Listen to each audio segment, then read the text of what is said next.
Norman Baker, author of And What Do You Do? What the Royal Family Don't Want You to Know, said that some Republican sentiment has been suppressed out of respect for the Queen. Speaking to Express.co.uk, he said, "There is, of course, a great deal of respect for the Queen and nobody wants to particularly upset her, given her age and everything else. And so some of the concern about the way the monarchy operates has been suppressed in order not to offend the Queen, but it's there and I think it will manifest itself after she goes.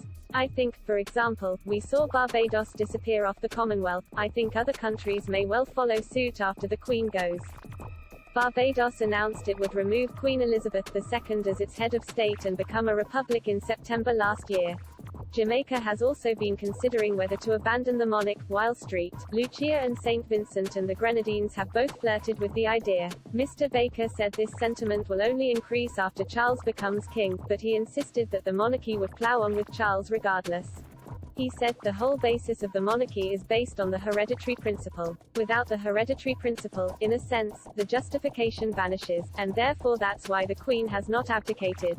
And that's why Charles will take over. If you start picking and choosing people, then you move towards, in a sense, an elected system, which is the opposite of the hereditary principle of the monarchy. So they will plough on with Charles regard. Now the population at large would rather have William than Charles, that's quite clear. Charles is hardly a new broom. It's not his fault, he's been there a long time, the Prince of Wales." But the former Lib Dem MP said that some of Prince Charles' popularity issues stem from allegations of climate hypocrisy. He said, "He's also not without fault. He's someone hypocritical of his own climate change agenda when he is probably one of the world's top 1% of carbon emitters with his continual use of private jets. Lecturing people on climate change doesn't really fit in with that. He's far from pristine in the public's. You see Charles taking a helicopter to Cambridge to give a speech saying please help the poor old climate. People might say it's hypocrisy. Let me be more generous and say that their actions are completely out of step with the message they're giving. And it undermines it. If Charles was really serious about climate change, which I think he probably is, he needs to understand that his own actions are undermining his case." This comes as Prince Charles has spent the last week representing the royal family at the COP26 climate summit, in the Queen's absence.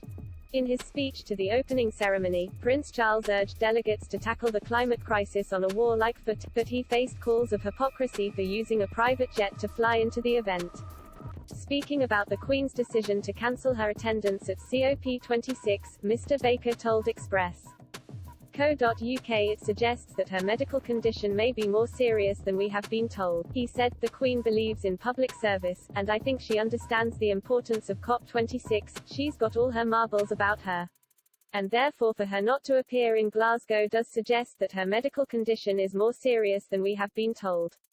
I don't expect the palace to be honest about things like that, I expect them to dissemble," he added. Norman Baker's book, And What Do You Do? What the Royal Family Don't Want You to Know, published last year, is an analysis of the royal family's behavior, spending habits and the role they play in wider society.